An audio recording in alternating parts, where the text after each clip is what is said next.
ഫിലിമി പ്ലസിലേക്ക് എല്ലാവർക്കും സ്വാഗതം. ഒരു സിനിമ വിജയിച്ചു കഴിഞ്ഞാൽ അതിൻ്റെ വിജയ ഫോർമുല തേടി നടക്കുന്നവർ കുറേ പേരുണ്ട്.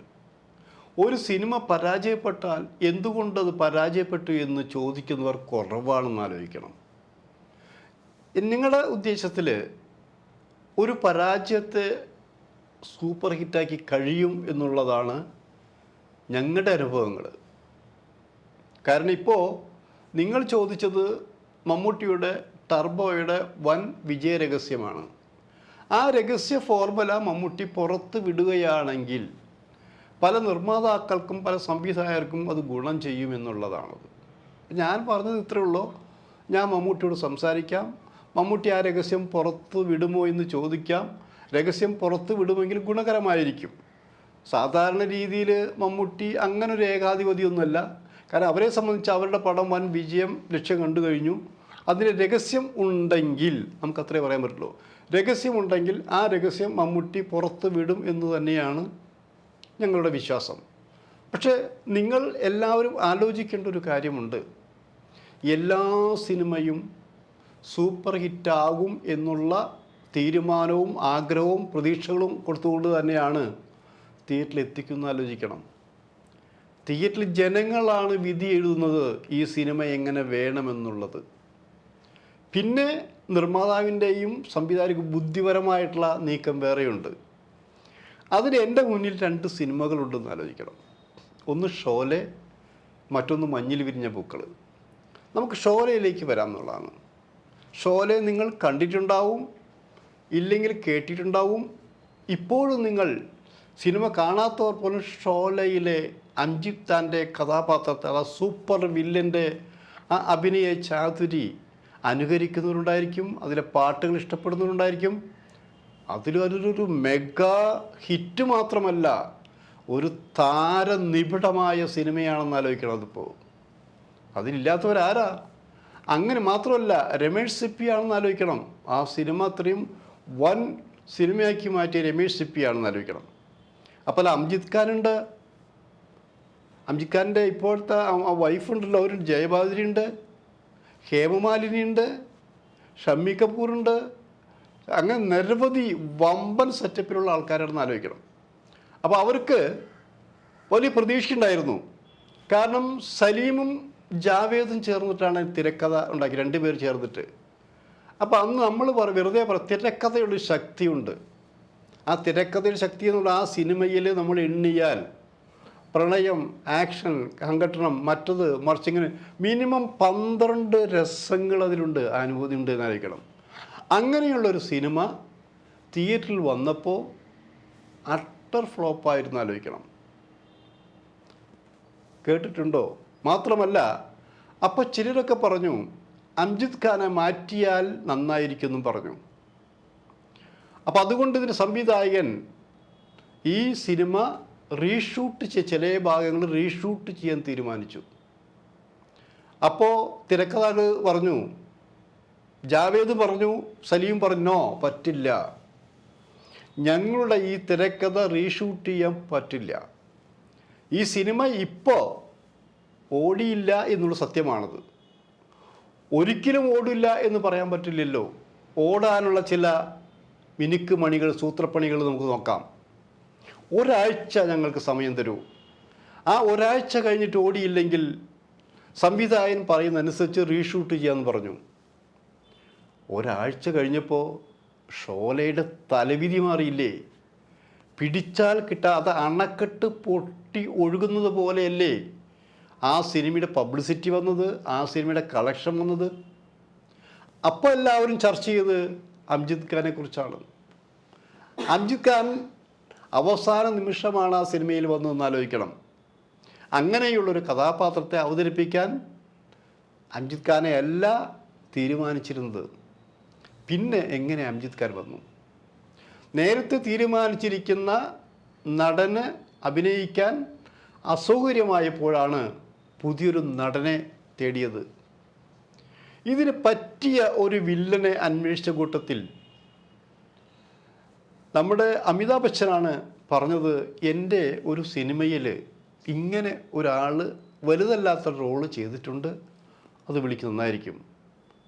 അപ്പോൾ അമിതാഭ് ബച്ചനാണ് ശരിക്ക് അംജിത് ഖാനെ കൊണ്ടുവന്ന് ആലോചിക്കണം. ആ ഒരാഴ്ച കഴിഞ്ഞപ്പോൾ ഒരു മാജിക് പോലെ ആ സിനിമ കത്തിപ്പടർന്നു, കോളിളക്കം സൃഷ്ടിച്ചു, കോടികൾ വാരി.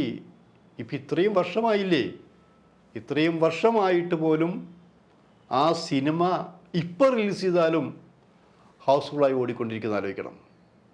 ഇത് ഷോലയുടെ കഥ. മറ്റൊന്ന് നമ്മുടെ മലയാള സിനിമ എടുക്കാം. മഞ്ഞിൽ വിരിഞ്ഞ പൂക്കളിലേക്ക് വരാം. ആ മഞ്ഞിൽ വിരിഞ്ഞ പൂക്കൾ പുതുമുഖങ്ങളുടെ സിനിമയാണ്.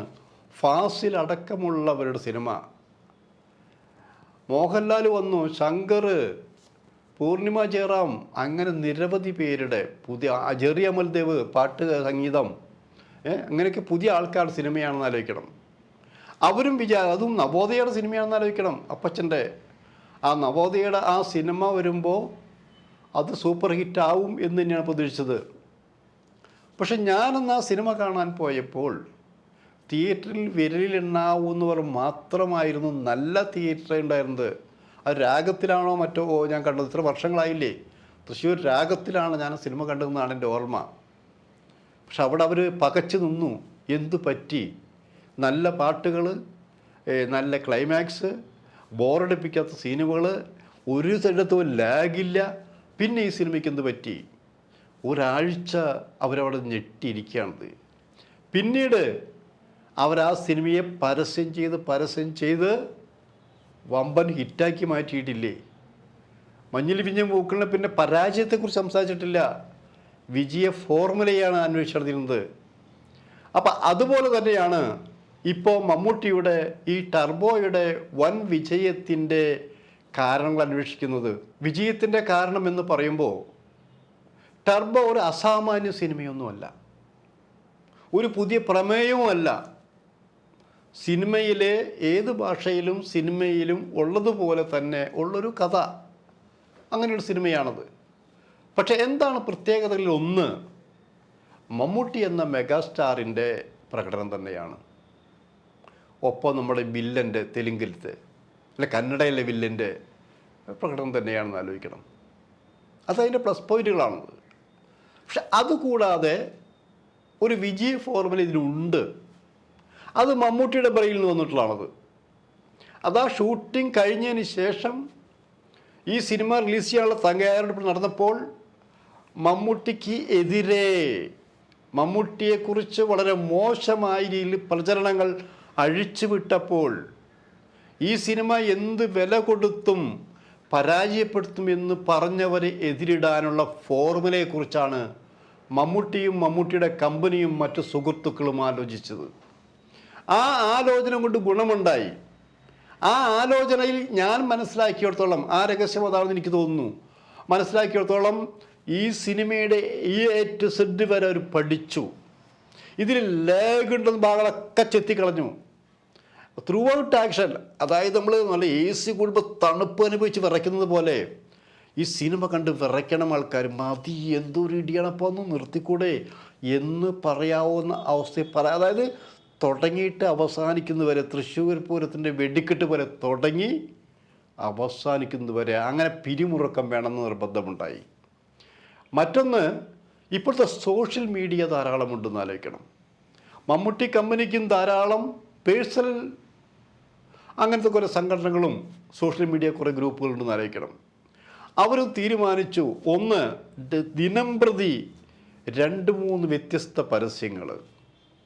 അതിന് പിന്നെ അവർ ചെയ്തത് ഫാൻസിനെ വിളിച്ചുകൂട്ടി യുദ്ധകാലാടിസ്ഥാനത്തിൽ ചെയ്യേണ്ട ചില കാര്യങ്ങൾ വളരെ ഗൗരവപൂർവ്വം ചർച്ച ചെയ്തു. അങ്ങനെ ഒരുമിച്ച് നിന്നു.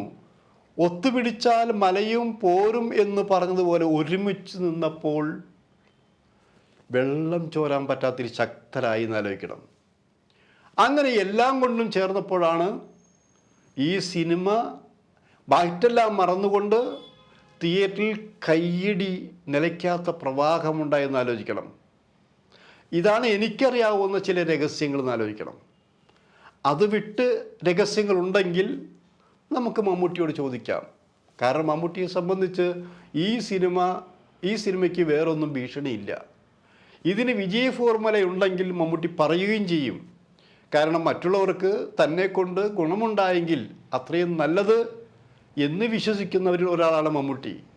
അതുകൊണ്ട് നമുക്ക് മമ്മൂട്ടിയോട് ചോദിക്കാം, മമ്മൂട്ടി സത്യത്തിൽ ഈ ടർബോയിൽ ഇത്രയും വമ്പൻ ഹിറ്റാവാൻ കാരണം നിങ്ങൾ എന്ത് രഹസ്യമാണ് സൂക്ഷിച്ചിരിക്കുന്നത്, എന്ത് പൊടിക്കൈകളാണ് ചെയ്തിരിക്കുന്നത്? ആ തന്ത്രമൊന്ന് പറഞ്ഞു കൊടുത്താൽ പരാജയപ്പെടുന്ന സിനിമകളുടെ നിർമ്മാതാക്കൾക്ക് അതൊരു ഗുണകരമായിരിക്കും എന്ന് നമുക്ക് പറയാം. അപ്പോൾ നിങ്ങൾ ചോദിക്കും, മമ്മൂട്ടി പറയുമോ?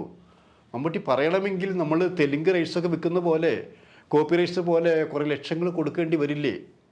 അതൊക്കെ നിങ്ങൾ തമ്മിലുള്ള കൊടുക്കൽ വാങ്ങലുകൾ. എന്തായാലും മമ്മൂട്ടിയോട് ചോദിക്കാം, മിസ്റ്റർ മമ്മൂട്ടി, ആ സിനിമയുടെ വമ്പൻ രഹസ്യങ്ങൾ തുറന്നു പറയാൻ നിങ്ങൾക്ക് മടിയുണ്ടാവില്ലല്ലോ, ഒന്ന് തുറന്നു പറയൂ.